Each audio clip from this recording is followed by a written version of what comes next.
안녕하세요. 한양대학교 응용미술교육과에서 미술교사를 양성하고 있는 김선아입니다.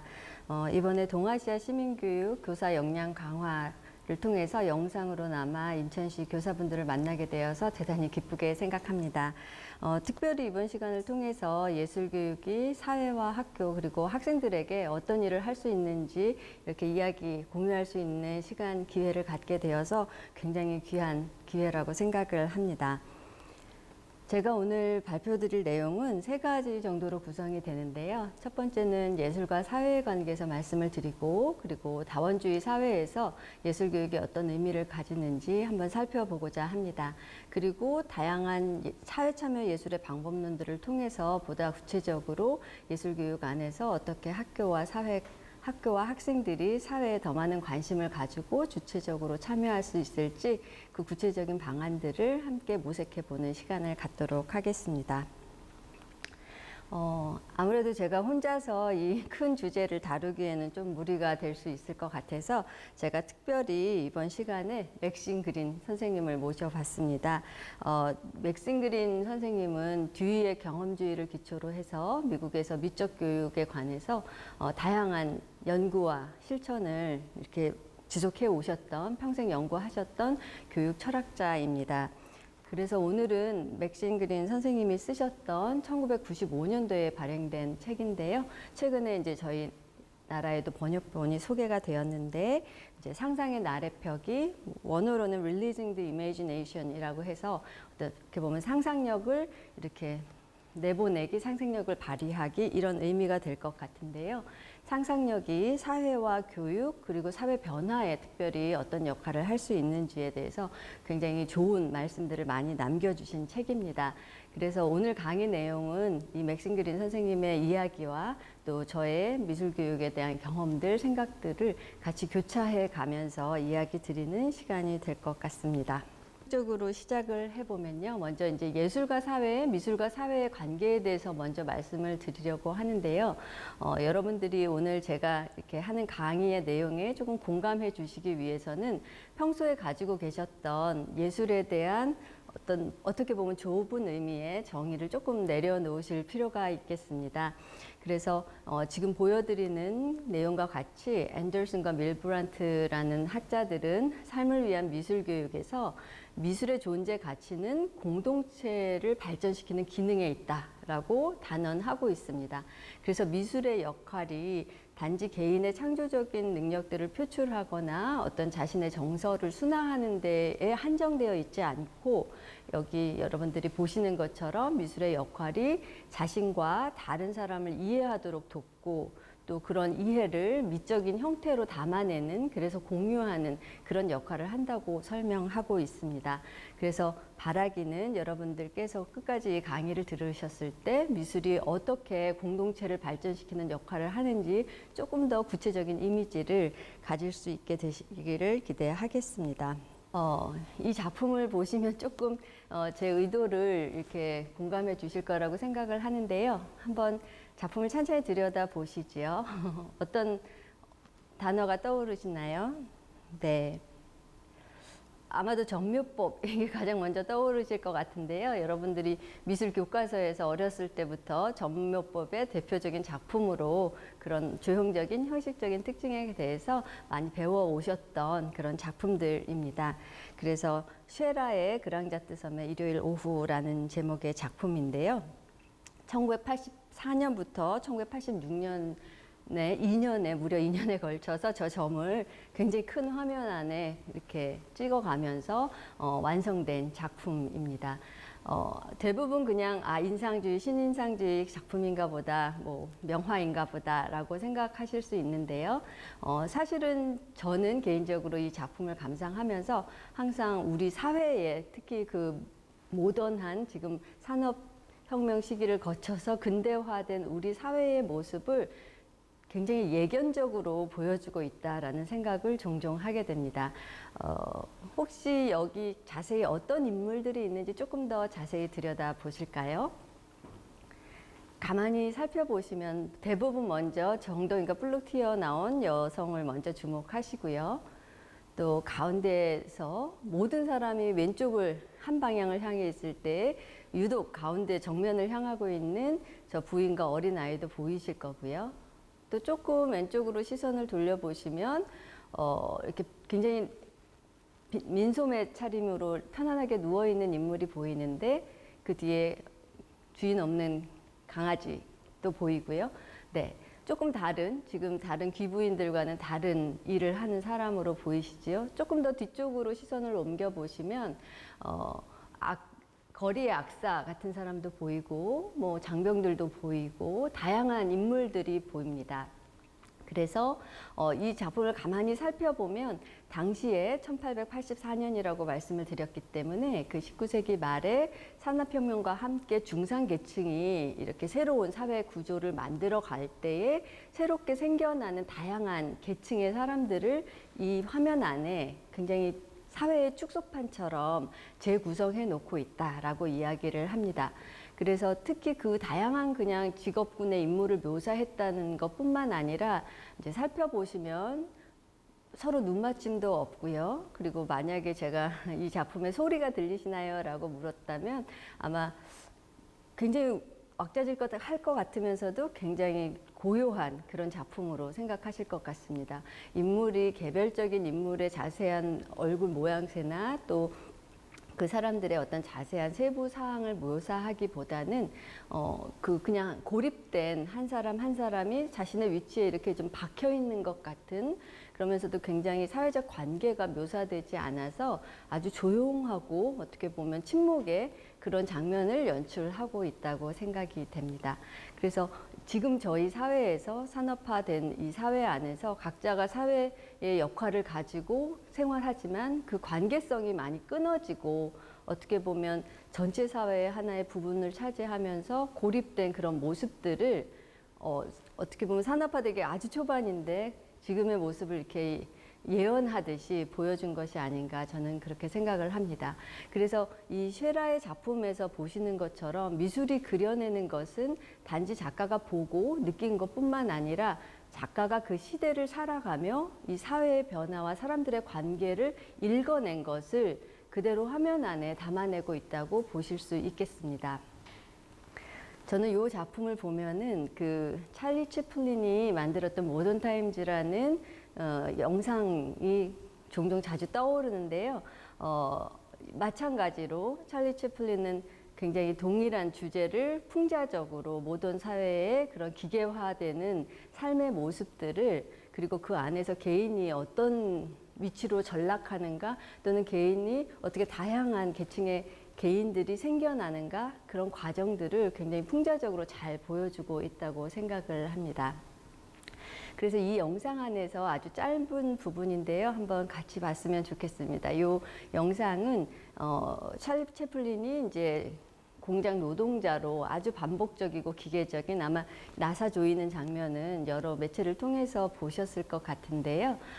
그 공장에서 일하는 가운데 이 점심 먹는 시간이 아까워서 노동자들이 점심 먹는 시간을 허비하는 것이 효율성에 맞지 않기 때문에 그 점심을 먹이는 기계를 만들어서 찰리 채플린을 대상으로 이렇게 시험해보는 그런 장면만 제가 짧게 좀 가져와 봤습니다. 함께 감상을 해보시죠.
그래서 방금 보신 영상에서처럼 어떻게 보면 굉장히 수동적으로 자신에게 주어진 그 롤을 하면 모든 것이 이제 완성되는, 이제 그럴 때 개인들이 얼마나 그 무기력하게 되는지 이런 것을 잘 묘사한 그런 영상이 아닌가 싶습니다.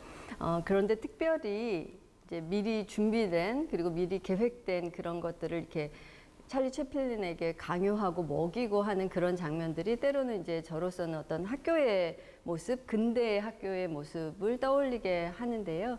이것이 뭐 특별히 특정 어떤 학교라기보다는 이런 산업화를 모델로 한 학교도 마찬가지로 컨베이어 시스템처럼 아이들을 나이 순으로 배열하고 또 연령이 되면 산출물이 나오듯이 생산품이 이렇게 제작되듯이 졸업을 시키고 사회에서 어떤 기능을 하도록 그런 거기에 필요한 지식과 태도들을 머릿속에 담아주고 내보내고 이런 공장 같은 역할을 하고 있는 것이 아닌가 이런 생각을 종종 하게 되고요.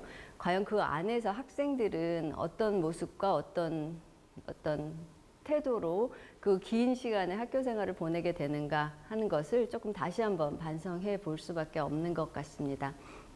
그래서 보셨는지 모르겠지만 이 장면의 맨 마지막에 보시면 이건 별로 이 기계는 소용이 없다. 왜냐하면 별로 실용적이지 않다. 뭐 이렇게 하면서 이 장면이 끝나게 되는데요.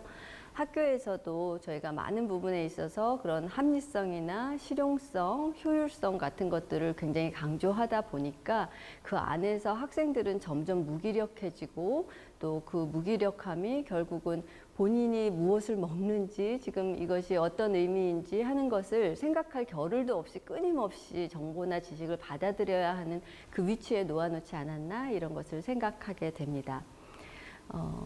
이러한 맥락에서 맥신 그린이 쓴 글을 조금 읽어드리려고 하는데요. 평가, 엄격함, 권위 구조에 대한 집착에 근거할 때 아동은 인격체가 아닌 인적 자원으로 치부된다. 대부분 아동을 묘사할 때 시장의 요구에 따라 꼴을 갖출 원재료처럼 언급된다. 또 다른 종류의 카테고리도 존재하는데 이 아동들은 빈민층 혹은 위험군 혹은 주류 사회에서 필요한 무엇인가가 결핍된 이들이라는 꼬리표가 있다. 이들은 사용 가능성이 없다면 구석으로 쫓겨날 판국이며 보이지 않는 존재로 만들어질 운명이다 라고 적고 있습니다. 그래서 저희들이 이 학교 안에서 이런 다양한 아이들에게 꼬리표를 붙이지 않고 어떻게 모든 아이들에게 의미 있는 학습 경험이 될 수 있는가, 그 일을 위해서 예술 교육은 또 어떤 일을 할 수 있는가를 조금 더 구체적으로 함께 살펴보고자 합니다. 네, 그래서 이 글에서는 조금 더 그 부분에 대해서 자세히 설명을 하는데요. 오늘날 우리 교육의 경향은 기술력과 후기 산업사회의 요구에 젊은이들이 부응할 수 있도록 유연성을 재단하는 일이다. 이렇게 설명을 하거든요. 그래서 아까 보여드렸던 영상처럼 직접 생각하고 직접 사고하고 직접 행동하지 않고 이미 재단된 정보와 지식들을 아이들에게 제공함으로써 아이들 안에 살아있는 그런 상상력과 유연성들을 끊임없이 재단하고 제어하는 그런 일을 할 수 있다는 것이고요. 그것에 대해서 맥신 그린은 단호하게 예술은 삶을 제공하고 희망을 제공하고 그것을 발견을 위한 희망을 제공하며 빛을 밝힌다 이렇게 얘기를 하고 있고요. 또 저항을 통해 심미적 경험에 대한 가르침을 우리의 교육적 신념으로 만들 수 있을 것이다 라고 제안하고 있습니다. 그래서 이런 무기력함들을 저항하는 하나의 훌륭한 기제로서 심미적 경험이 무슨 일을 할 수 있을지 지금은 주목해 보아야 할 때라고 생각이 들고요. 그래서 그 맥락에서 듀이가 했던 문화의 이야기를 잠깐 하고자 하는데요. 우리가 생각보다 문화는 이렇게 퍼져 있는 것이어서 문화를 이야기하고 문화를 가르친다는 것이 상당히 쉽지 않습니다. 우리 시민교육을 이야기하고 있는데 시민교육의 내용에 있어서도 그 시민들이 어떤 문화를 공유해야 하는지 그 문화를 만들어가는 과정에 어떻게 참여해야 하는지에 대해서 구체적인 상을 그리기는 좀 쉽지 않은데요. 그런 의미에서 이제 문화가 과연 무엇인지 우리가 문화를 어떻게 규정하는지도 굉장히 중요한 그 해결점들을 찾는 중요한 개념이 될 거라고 생각을 합니다. 그래서 듀이 같은 경우에는 이제 문화가 인간과 환경 간에 쌓이고 쌓인 상호작용의 소산이다 이렇게 얘기를 해서 결국은 상호작용이 굉장히 중요한 것인데요. 그래서 쉽게 얘기하면 문화에 참여한다는 것은 그리고 참여할 수 있도록 교육한다는 것은 그런 상호작용을 일으키는 환경, 장면들을 만드는 것이라고 할 수 있겠습니다. 그리고 듀이가 그 안에서 강조했던 것은 경험인데요. 그 경험이 환경이 유기체로서 어떠한 상호작용을 했는지를 생각할 수 있는 굉장히 구체적인 산물이 경험이고요. 그래서 여기 보시면 상호작용에 대한 결과이자 표시이며 선물이다라고 얘기를 하거든요. 그래서 어떤 환경 속에서 우리가 살아가면서 무엇인가를 경험한다는 것은 하나의 선물을 얻는 것과 같습니다. 그래서 여기서 더 나아가서 듀이는 예술은 경험을 경험답게 한다라고 표현을 해서 우리가 받은 선물이 어떤 의미가 있는지 그것이 내가 앞으로의 경험에 또 어떻게 영향을 미칠 수 있는지를 인식하게 하는 그런 좋은 도구가 예술이라고 얘기를 하고요.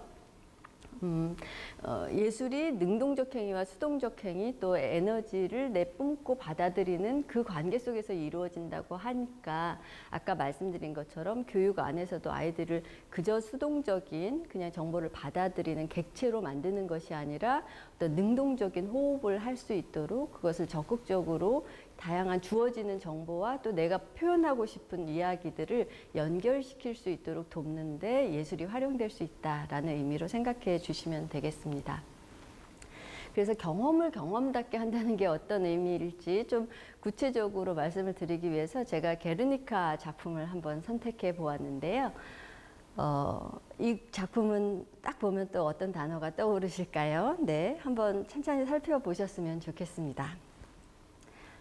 제 생각에는 아마도 큐비즘, 입체파, 선생님들께서 그동안 이렇게 익히 알고 있었던 여러 가지 미술사적인 지식들을 이렇게 떠올릴 수 있으실 것 같은데 그런 어떤 형식적인 미술사적인 지식은 잠시 내려놓으시고요. 그냥 이 장면 그대로 한번 살펴보셨으면 좋겠습니다.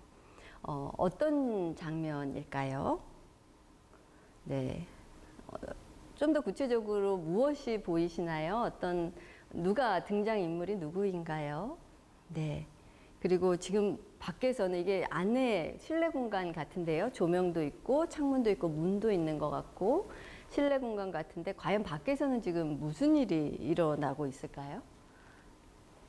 네. 잘 아시다시피 이 작품은 이제 1937년에 스페인 내전이 있었고 그때 나치 이제 독일군이 게르니카라는 지역에 무차별적으로 이제 폭탄을 떨어뜨려서 굉장히 많은 민간인들이 살생된 그런 참혹한 상황을 피카소가 신문에서 보고 너무 충격을 받아서 이렇게 만들어낸 작품입니다.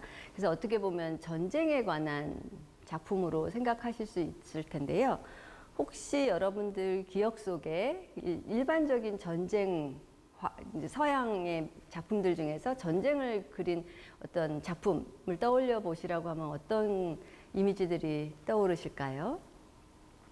제 생각에는 아마 나폴레옹 해서 말 타고 나폴레옹이 진격하는 그런 작품도 떠올리실 수도 있겠고요. 또 굉장히 격렬한 전투씬, 굉장히 장엄한 전투씬 그런 것들을 묘사한 작품들을 생각하실 수 있을 것 같은데요. 사실 이 작품에는 그런 전쟁 영웅도 없고 뭔가 격정적인 장면들도 사실 없습니다.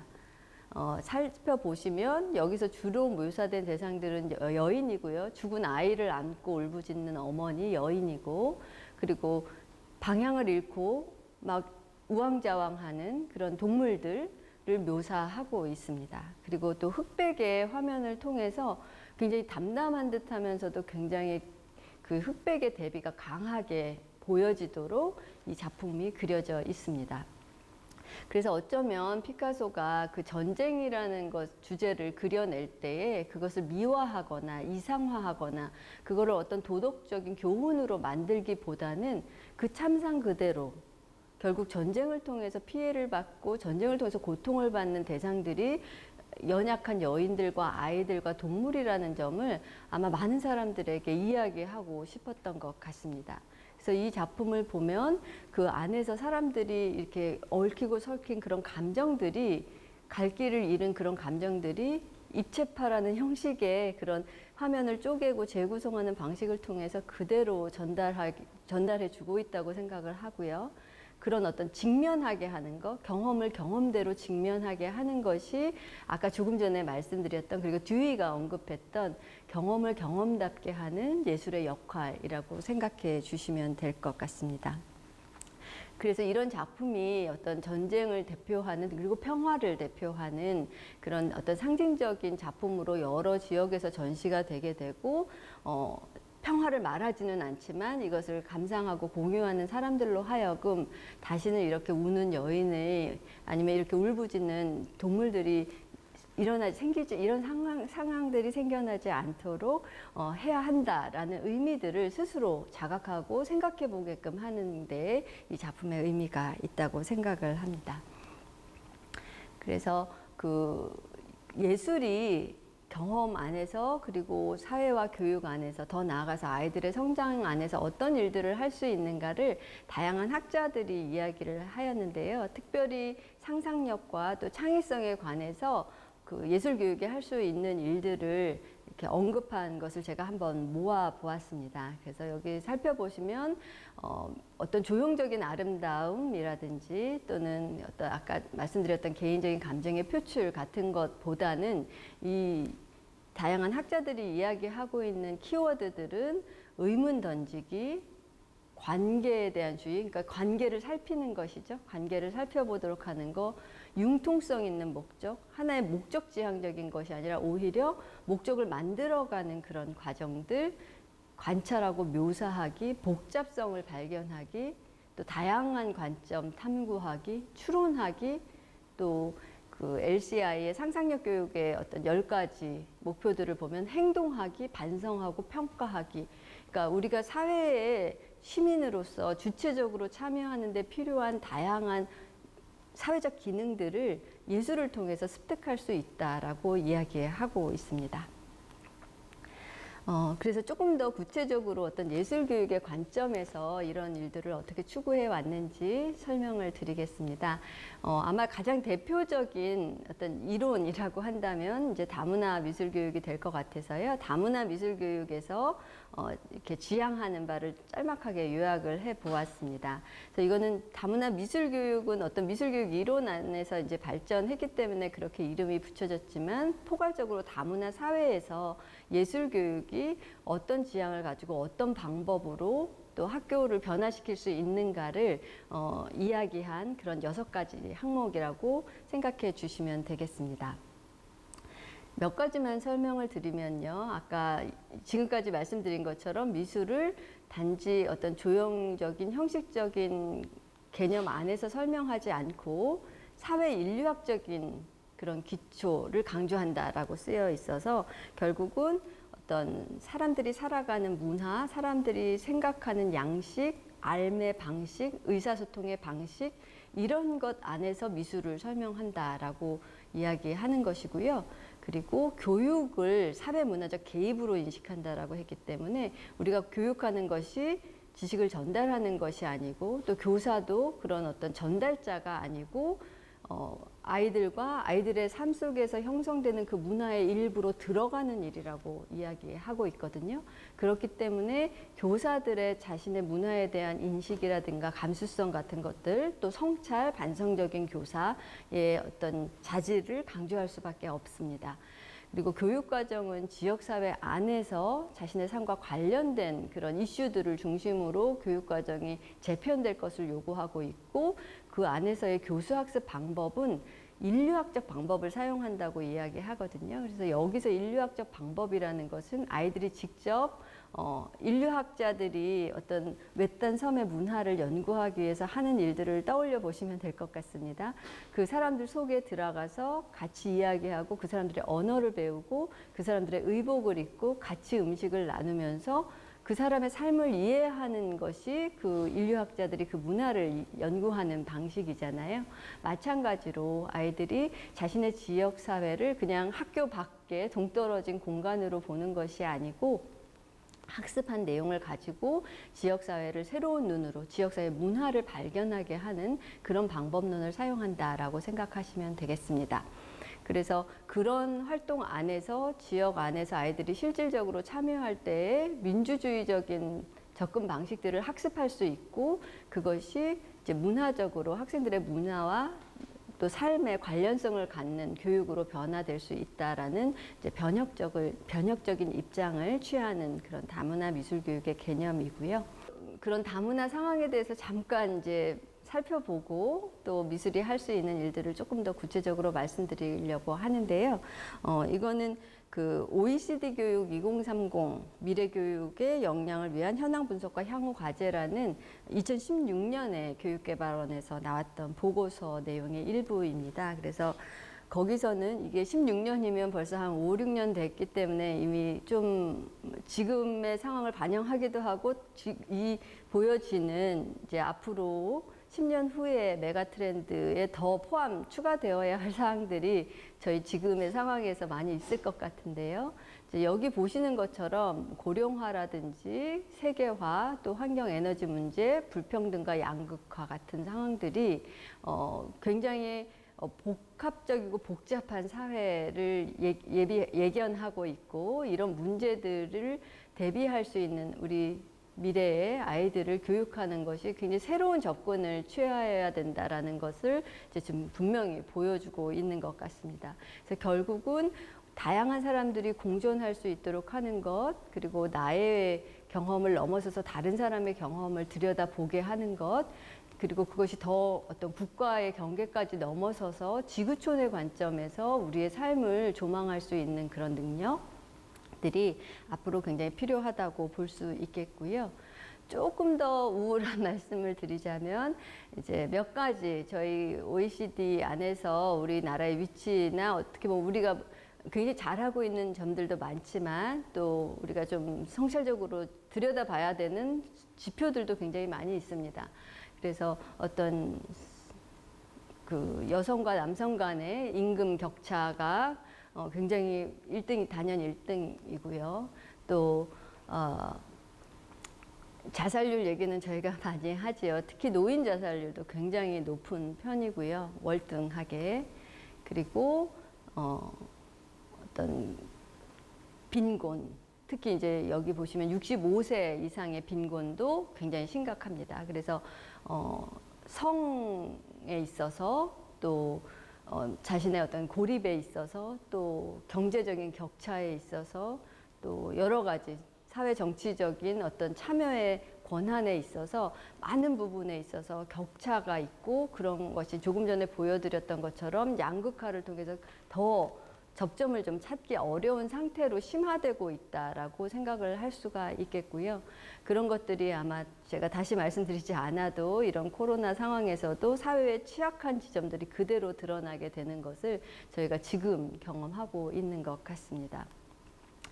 그래서 이런 저희의 상황들이 맥신 그린이 얘기했던 상당히 오래전에 어떻게 보면 경고처럼 했던 이야기인데도 저희가 거기에 제대로 반응하지 못한 것이 아닌가 이런 생각도 들고요. 제가 짤막하게 한번 읽어보겠습니다. 오늘날 젊은이들은 도덕적으로 불확실한 세계, 즉 고통을 줄이고 학살을 종식시키고 인권을 보호하기 위해 할 수 있는 일이 거의 없어 보이는 세상에 살고 있다. 엄마를 찾아다니는 난민 아이들의 얼굴, 군인에 의해 반복적으로 강간당한 10대 소녀들, 불타버린 교회와 도서관을 바라보는 거쳐 잃은 사람들, 이들 모두는 가상현실에서나 볼 수 있는 장면이라고 치부될 수 있다. 이들을 가깝게 접하는 일부 사람들은 이러한 고통에 대해 종종 마비된 것처럼 느끼고 거듭해서 무기력감을 상기하며 외면하라는 유혹에 설득당한다. 이렇게 쓰고 있거든요. 그래서 저희 지금 코로나 상황에서도 이거 마치 가상현실 같다, 현실 같지가 않다, 이런 얘기도 많이 했었는데요. 맥신 그린이 이야기하는 것처럼 현실에서 영화에서나 있을 법한 일들이 실제로 많은 사람들의 삶 속에 지금 벌어지고 있고 그럼에도 불구하고 맥신 그린이 강조하는 용어 중에 하나가 마비인데요. 그런 것들을 실제 삶의 문제로 자신의 문제로 공감할 수 있는 능력들이 점점 떨어지면서 감각이 마비된 상태처럼 그것을 보고도 어떤 것들을 생각하거나 느끼거나 자각하지 못하는 그런 상황이 되어지고 있다라는 얘기고요. 특히 굉장히 그런 고통에 대해서 편집된 정보들, 미디어의 뉴스들을 반복해서 우리가 들으면서 그냥 그 상태로 수긍하게 되는, 그리고 그 안에서 굉장히 무기력하게 되는, 뭘 할 수 있겠어, 내가 조금 뭐 한다고 뭐가 달라지겠어 라는 생각을 끊임없이 상기시키는 그런 환경들에 놓여 있다고 생각을 합니다. 그래서 여기에 덧붙여서 아까 말씀드린 것처럼 학생들이 끊임없이 수동적인 존재로 자신을 인식하도록 교육받았을 때에는 특히 이렇게 자기와는 동떨어진 사람들의 고통이나 우리 사회의 문제를 자신의 문제로 받아들이기란 굉장히 어려운, 그리고 오히려 그것을 외면하고 나 자신의 경쟁을 위해서 노력할 때 그것이 더 똑똑한 것이라고 인식할 수밖에 없는 여러 조건과 환경들이 마련되어 왔었다라는 점을 좀 생각할 필요가 있겠습니다. 그래서 그런 개인과 환경의 관계에 대해서 조금 더 이렇게 다른 시각에서 공유하고 싶어서 이거는 시각 심리학, 지각 심리학에서 이제 사용하는 이미지인데요. 보시면 A와 B가 같은 색깔일까요? 다른 색깔일까요? 네, 대부분 제가 이렇게 물어보면 아마도 같은 색인데 달라 보여서 묻겠거니라고 생각하십니다. 다들 답을 주십니다. 네, 그래서 네, 맞습니다. A와 B가 같은 색깔인데요, 같은 톤인데 굉장히 달라 보입니다. 이 이미지를 보셔서 지금 똑같이 비교해 놓고 또 제가 답을 드렸기 때문에 A와 B는 다른 색깔이다 라고 생각하고 보셔도, 다른 쉐이드라고 생각하고 보셔도 여전히 왼쪽 그림에서는 A와 B를 다르게 볼 수밖에 없습니다. 무슨 일일까요? 왜 그럴까요? 아마 또 미술 시간을 열심히 들으셨던 분들은 잔상이라든지 이런 용어들을 떠올리시면서 이게 이제 주변 색과의 관계 속에서 다르게 인식된다라는 답을 갖고 계실 거라고 생각을 합니다. 네, 그래서 A는 주변에 밝은 색깔이 있어서 더 어두워 보이고 B는 주변에 어두운 네모들이 있기 때문에 밝아 보입니다. 그래서 결국 A와 B가 굉장히 다른, 그 명암이 굉장히 다르게 이렇게 우리 눈에 지각되는 그런 이미지인데요. 제가 여기서 같이 생각해 봤으면 좋겠는 것은 그 다름의 문제입니다. 같고 다름.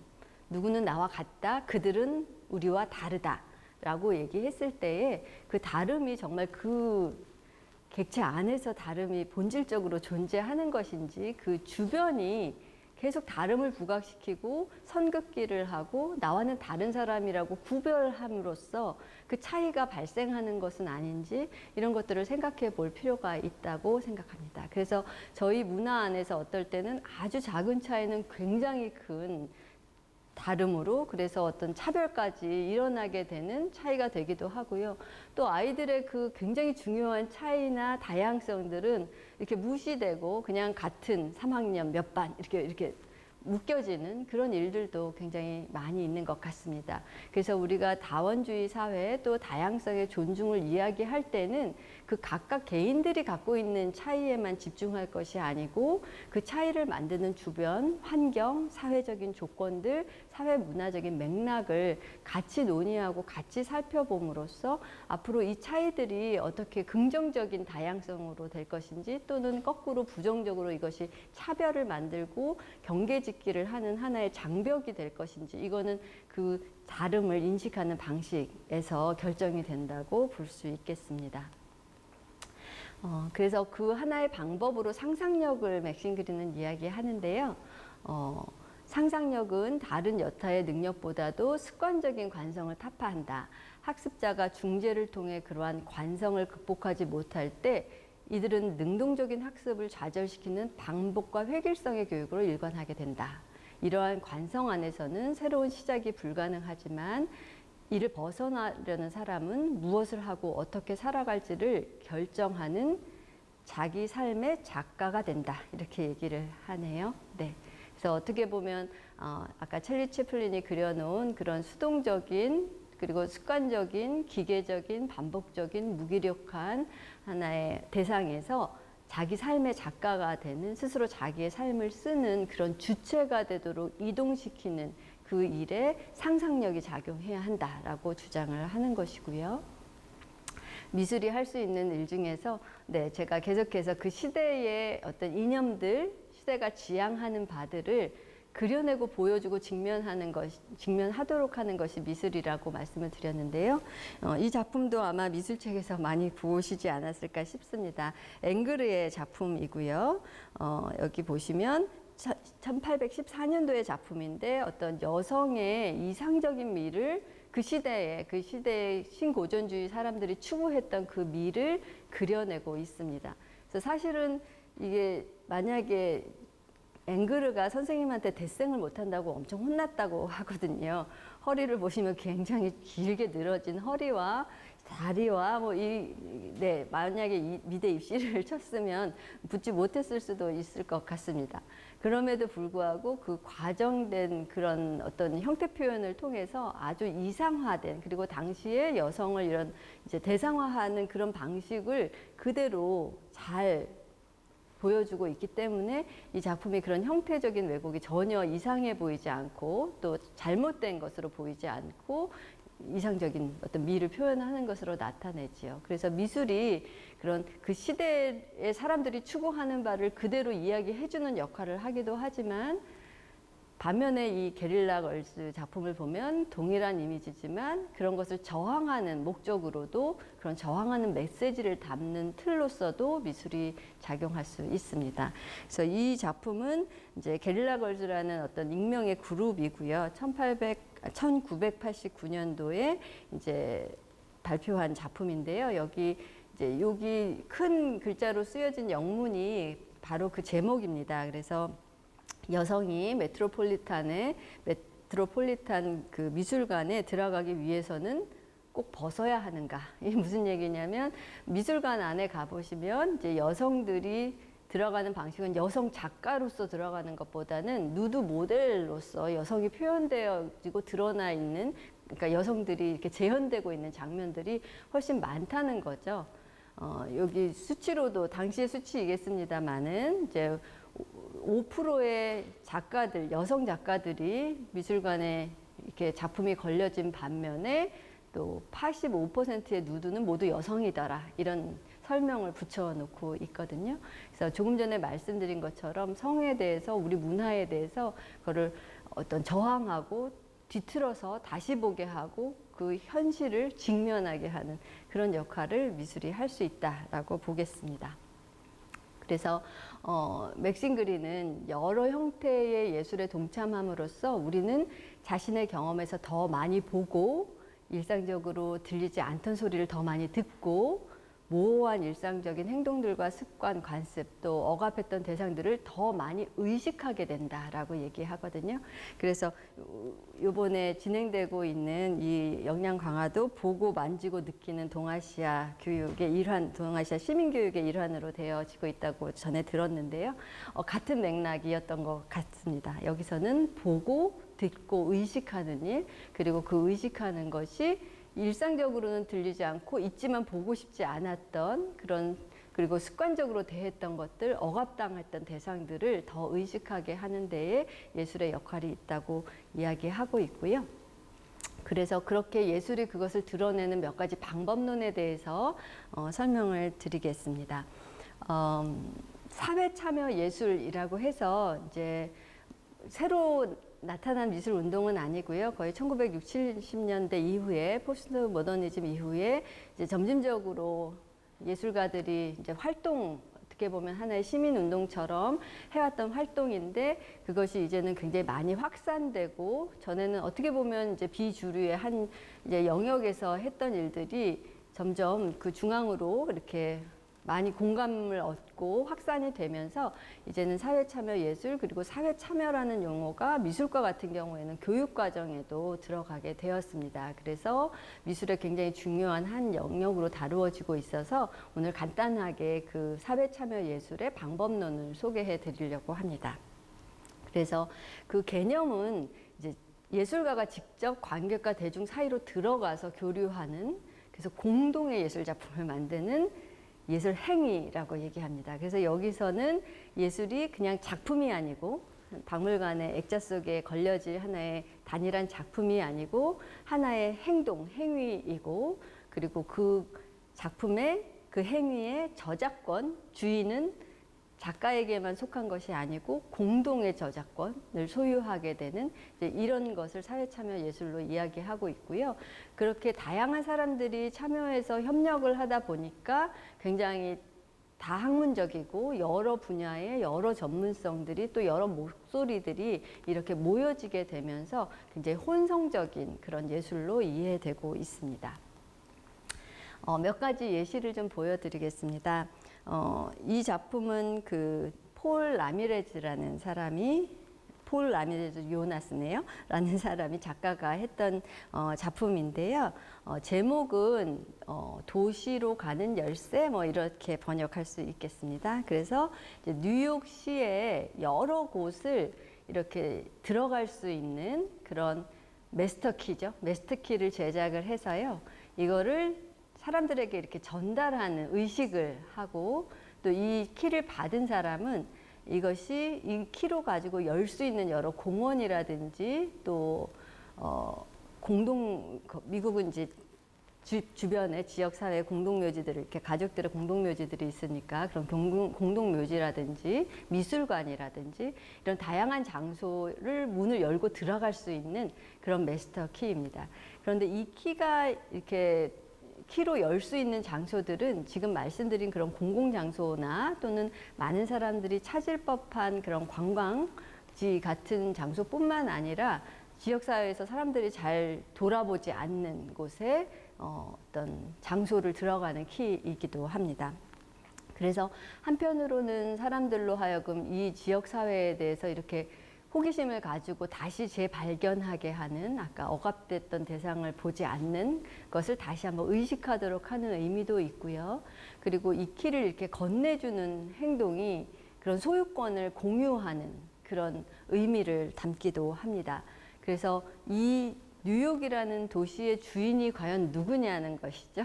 이게 어떤 경제력으로 그 부동산을 소유하고 있는 사람이 주인인 건지 과연 외부에 멀리 살지만 매일 출퇴근을 하면서 청소라든지 여러 가지 경비라든지 이 시스템이 이 도시의 여러 가지 시스템이 안전하게 이렇게 유지되도록 하는 데에 역할을 하는 사람들이 주인인 것인지 잠시 왔다 가는 사람들이 사실은 그 경제를 살리기 때문에 과연 관광객이 주인인 건지 거주자가 주인인 건지 이런 다양한 이 공공공간에 대한 소유권에 대한 질문을 던지는 그런 작품이라고 보실 수 있겠습니다. 그래서 우리가 생각하는 그런 소유권에 대해서 다시 한번 생각해 보도록 하고 있고요. 그래서 맥신 그린이 했던 말 중에 원시적으로 멀리서 이제 비행기에서 이렇게 내려다보듯이 원시적으로 사물을 작게 보려는 무관심의 의미를 부여하고 동시에 근시적으로 아주 가까이에서 밀접해서 보는 근시적으로 사물에 좀 더 가깝게 접근해서 이를 크게 보려는 열정의 문을 열고 승인한다. 이런 표현도 있고요. 이러한 열정이야말로 상상력을 향한 출입문이며 이는 변화가 가능하도록 사물을 다르게 바라보는 가능성이라고 얘기를 하고요. 사물을 크게 보는 것이 우리를 개혁으로 유인하는 원동력이 된다라고 설명을 합니다. 그래서 멀리 보면 사람들도 다 그만하고 자동차도 다 그만하고 다 그렇지 뭐 이렇게 접어들 수 있지만 가까이 들여다보면 이 안에도 이런 다양성과 이런 어떤 삶의 역동이 있구나 하는 것들이 보여지기 시작하잖아요. 그것이 하나의 상상력이자 열정이라고 설명을 하고 있고 강조할 것은 이것이 변화, 개혁으로 향하는 하나의 원동력이 된다고 설명을 합니다. 그래서 여기에서 특별히 개혁이라는 용어를 쓴 것은 단순히 변화, 조금의 수정이 아니라 이제 트랜스포머티브한, 그러니까 변혁적인 의미를 강조하고 있는 것인데요. 변혁은 제가 자주 하는 예시입니다만 트랜스포메이션 영화 보시면 자동차가 조금 고쳐서 이렇게 예뻐지는 게 아니고 자동차가 로봇으로 완전하게 변화되잖아요. 성질이 바뀌어서 다른 일들을 하게 되는 것처럼 우리 사회의 그런 능동적인 에너지를 갖도록 그 변혁을 이루는 것이 상상력이다라고 이야기하는 것입니다. 그래서 사회 참여 예술의 어떤 구체적인 요소들은 공동체, 상황, 대화, 협업으로 요약됩니다. 그래서 만약에 선생님들께서 어떤 이런 참여적인 또 교과 안에서도 참여적인 컨텐츠를 가지고 수업을 설계하고자 하신다면 이 4가지 요소를 기억하셨다가 수업을 좀 구조화하는 하나의 키워드로 사용하실 수 있을 거라고 생각이 드는데요. 특별히 이 상황이 굉장히 중요합니다. 학생들이 그냥 머리로 이제 추상적으로 개념적으로 그럴 것이다 라는 것이 아니고 그 상황 안에 들어가 보게 하는 것 또는 상황을 만드는 것, 어떤 시민들 간의 관계를 형성하는 환경을 만들어 놓는 것, 이런 것이 중요하다고 말씀드릴 수 있겠습니다. 그래서 이 사례를 보시면 그 상황에라는 점에 굉장히 적합한 예시라고 생각이 드는데요. 이 사례는 브라질의 비자리라는 작가가 2001년에 했던 작품이고요. 제목은 현실 가로지르기, 트랜스버스 리얼리티라고 하니까 현실을 넘나들기, 이런 제목으로 번역될 수 있겠는데요.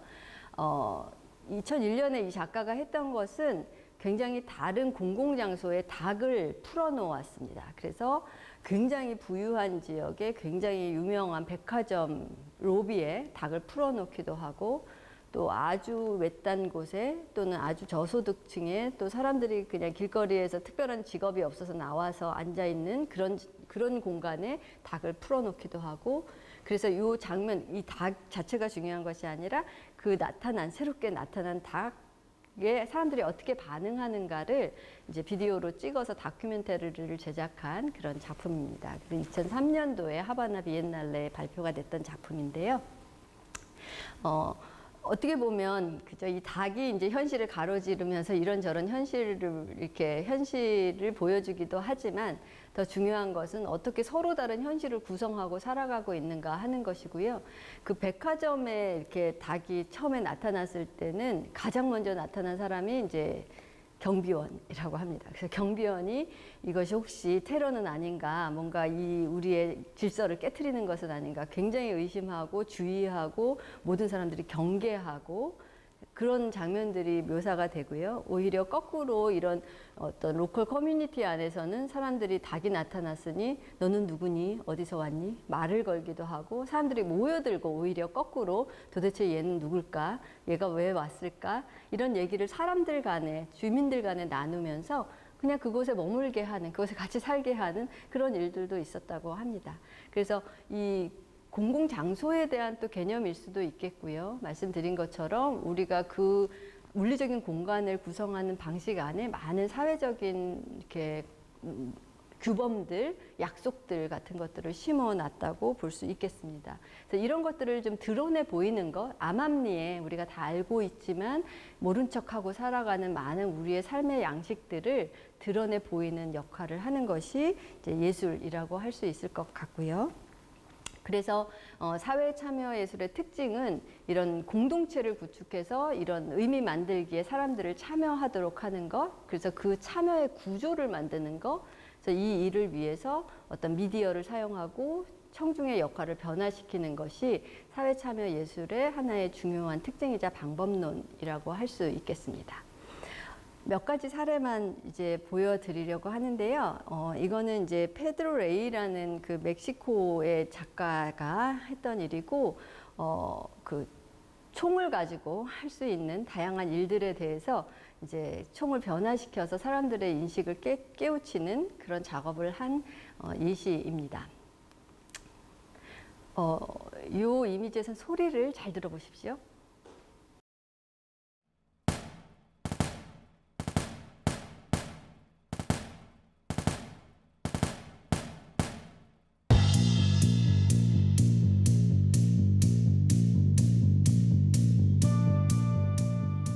Es muy fácil ser seducido por las armas.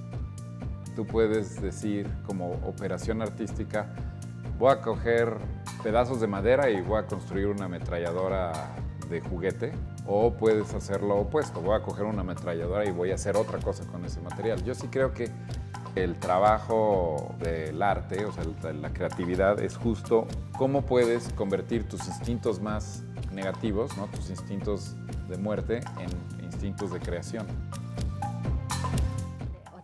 어떻게 소리가 바뀌었을까요? 네. 아마 처음에는 그 총소리 같은 소리, 그래서 굉장히 마음이 덜컹 하셨을 것 같은데요. 그것이 변해서 하나의 드럼의 어떤 비트가 되고 음악이 되어서 전혀 다른 어떤 분위기를 연출하고 있습니다.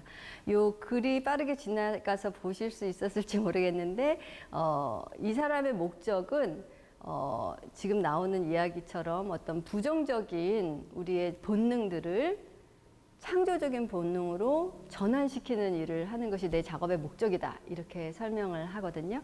그래서 처음에 나왔던 얘기는 우리가 총을 보면 아니면 어떤 물질을 보면 총을 만들고 싶은 본능들이 있다는 거예요. 어린아이들 보면 나무 막대기로 칼만 들어서 싸우고 그런 본능들이 있는데 그것을 오히려 어떤 미적이고 예술적이고 긍정적이고 생산적인 방법으로 전환시킬 수 있는 것이 예술이라고 얘기를 하고요. 그래서 조금 전에 보셨던 작품 같은 경우에는 6,700개의 그런 총을 그냥 이 사람이 산 게 아니고 그 사람들에게 이렇게 자발적으로 반납하도록 해서 그거를 다시 해체해서 음악을 만들어내는 악기로 바꾸어 놓은 그런 예시입니다. 그래서 이런 다양한 어떤 총을 이렇게 변화시키는, 바꾸는, 형태를 바꾸는 작업을 했고요. 동일한 작가의 한 가지 작품만 더 보여드리자면 이 작품은 2008년도에 진행했던 프로젝트인데 이제 1,527개의 총을 마찬가지로 지역 주민의 동의를 얻어서 수거해서 그거를 녹여서 삽으로 만들고 그 삽을 묘목과 함께 초등학교에 보내서 나무를 심게 하는, 그래서 생명을 죽이는 도구를 생명을 기르고 성장시키는 도구로 바꾸는, 그리고 그것이 바뀌는 경험에 지역 주민과 학생들을 참여시키는 이제 이런 작품의 예시라고 할 수 있겠습니다.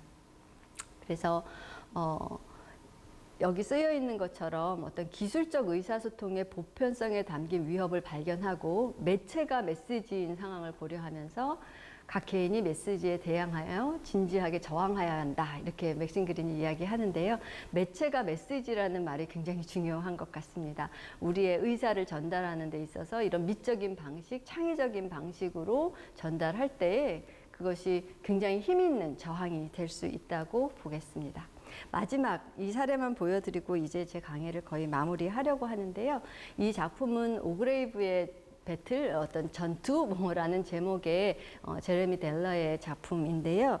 이 작품은 흥미로운 것은 이제 영국에서 실제로 그 탄광의 그 광부들하고 그 행정 간의 어떤 의견 불일치로 굉장히 격렬한 그 대립이 있었고요. 그 대립을 소재로 한 것인데 이제 1998년도에 있었던 1984년도에 있었던 그 대립인데 이제 그것을 2000년대에 다시 그러니까 다시 극적으로, 그러니까 극연극처럼 다시 재현한 그런 작품입니다. 그래서 이 작품에는 800명의 그런 연극하시는 분들이 참여를 했고요. 그리고 200명의 광부들, 특별히 그 당시에 그 대립에 있었던 그 장소에 있었던 그분들이 거의 1000명 이상의 사람들이 모여서 같은 장소에서 그 상황을 재현해낸 이제 그런 작품입니다. 그래서 이것을 보면 우리가 우리의 공공의 역사를 기억하는 방식들에 참여시키고 또 그런 역사를 다시 쓰기를 하고 그걸 다시 곱씹어보고 재해석하고 할 수 있는 일을 예술적 형식을 통해서 가능하게 했던 예시라고 볼 수 있겠습니다. 그래서 예술을 통해서 우리가 공동체 안에서 어떤 생각을 공유한다는 것, 문화를 같이 만들어낸다는 것이 이 예시를 통해서 굉장히 잘 드러나고 있다고 보겠습니다. 그래서 제 강의를 마치면서 여기 맥신 그린이 이제 심미적 경험은 바로 우리를 시공간적으로 배치하는 환경과의 변화, 그리고 그 안에서 변화에서 발생한 하나의 사건이라고 얘기를 하고요. 예술 형식과의 적극적인 참여를 통한 만남이 상실한 즉흥성을 되살린다라고 얘기합니다. 우리가 너무 교과서에 나오고 이미 성인에 의해서 다 재단된 지식들을 습득하는 일들을 너무 잘 해왔기 때문에 그 가운데서 어떤 즉흥성이라든지 즉각적으로 반응한다든지 직관적으로 본다든지 하는 그 능력들은 굉장히 많이 축소되어 있다고 볼 수 있겠습니다. 그래서 여기 보시면서 우리 자신을 질문자로서, 의미 제작자로서 우리 주변 사람들과 현실을 구성하고 재구성하는 사람들로 인지하면서 우리는 학생들과 의사소통 중에 현재에도 여러 관점이 존재하며 그 구성은 결코 완성되지 않고 언제나 그 이상의 무엇이 존재한다고 말할 수 있다라고 얘기하거든요. 그래서 아까 조금 우울한 우리 사회의 여러 가지 면모들도 보여드렸었는데요. 그것이 그냥 그대로 고정되고 끝이 난 것이 아니라 그 너머에 무엇이 있다는 그런 가능성을 학생들과 함께 상상할 수 있는 것, 그리고 그 가능성을 향해서 무엇인가 학생들이 할 수 있다라는 능동적인 또 창조적인 에너지를 불러일으키는 것, 이것이 예술과 심리적인 경험이 제공할 수 있는 굉장히 중요한 가치라고 말씀을 드리겠습니다. 그래서 제가 제 강의의 제목을 문화로 문화의 경계에 넘기라고 했는데요.